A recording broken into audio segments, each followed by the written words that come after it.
सामान तो फ़िलहाल थोड़ा सा तो है, लेकिन रास्ते पे जो भी सामान आते हैं वो रास्ते बंद हैं।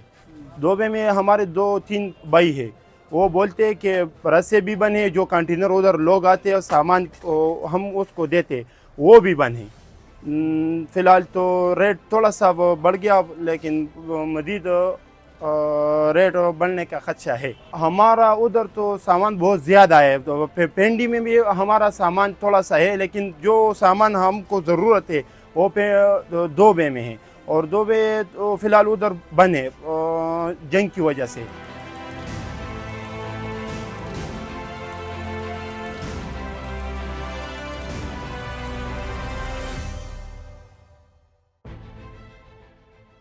टैक्स हैं वो 5% मतलब 10% या 20% बढ़ा सकते हैं। तो यही कार्गो जो है हमारी ये शिप, ये रोज़गार का काम है जो कराची में आता है फिर क्लियर। तो इसी वजह से कार्गो पर अगर कास्ट बढ़ती है तो लाजमी हमारे माल पर भी तो फ़र्क पड़ेगा।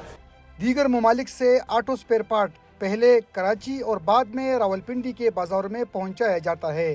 तरसील में रुकावट से पेशावर समेत दीगर शहरों के बड़े मार्केट में ऑटो पार्ट्स के रेट में इजाफा हुआ है।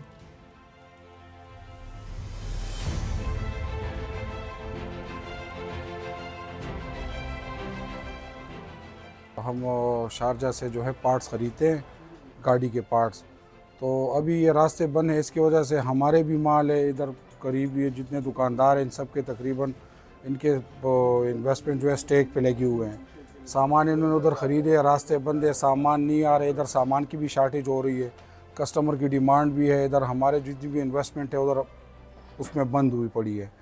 तो अगर रास्ता खुल जाता है तो इंशाअल्लाह हमारे भी मसाइल हल हो जाएंगे।